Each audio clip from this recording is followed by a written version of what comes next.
Hey everyone, the print sample arrived today, so I wanted to show off some of the artwork from Animalchemists. This is not the final cardstock material, but it gives us a really good idea of what everything's going to look like, so we can see how the colors are before we send everything to the final manufacturing run. But so far, really happy with how they're looking. You can see the numbers on the bottom of the cards, so we added the point value. If anybody saw the prototype version, they didn't have the point value for the final scoring. So really happy with how these look. The borders look great on all of them. But those are the ingredient cards. Spell cards got a lot of different look to what they were in the last version. Again, made everything a little bit bigger, a little bit easier to read, easier to see. Point values are much bigger, much easier to see. Artwork looks great on these. I'm really happy with how the colors are. The potions are very easy to distinguish.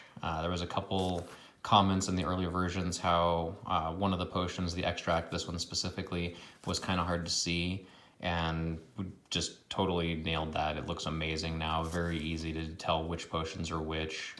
The colors are phenomenal. I'll quickly go through these so I'm not taking up too much time here because I want to get to a couple of the other cards.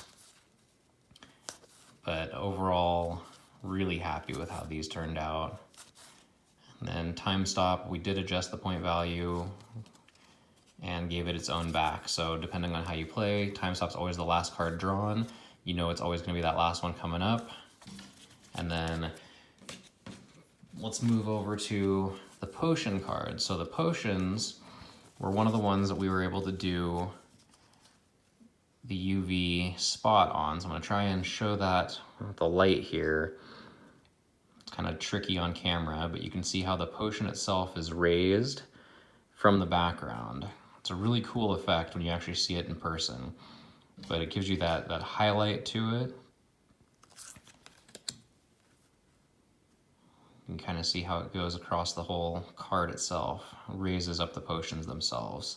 This is going to be on every card, all of the potions, so these ones don't get shuffled, and it honestly doesn't seem like it would hurt it at all because they're pretty durable. We tested it a little bit just with some scratch tests and everything, and it's nice.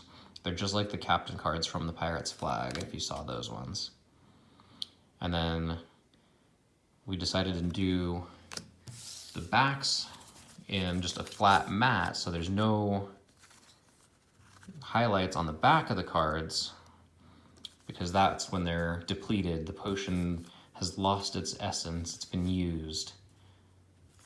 But again, colors look fantastic on these. You can see the slight backgrounds, just giving them a little bit of pop. That was some of the art decisions and design we did towards the end of the campaign. And then last but definitely not least is the character cards. So kind of the opposite of what we did on the potions. The character cards don't have that UV on the front because we wanted to make it where you could easily see and read the abilities and everything. So I'll quickly go through the fronts of the characters. Very easy to see and read all of what their abilities are. But then after you use your character, it flips over to the full art side, and the full art side does have that spot UV highlight. So you can see the spell, the highlight goes across the different parts of the honey on the honey badger here. Really shows off that artwork. The sloth, you can see the magic is his highlight there. The pangolin, let's see if I can get all the way to the bottom there. You can see the mushrooms are highlighted, the way he's got kind of floating in the air mystically. The fennec fox summoning his seeds. And the red panda. So they've all got that really cool highlight effect. It looks fantastic on all of them, super precise. Like you can even see on the little baubles on his hat up here, how precise they were able to go on that printing. So looks fantastic, easy to see, but it gives that cool highlight effect. So super excited to show this off to everybody. Hope you're excited for the game.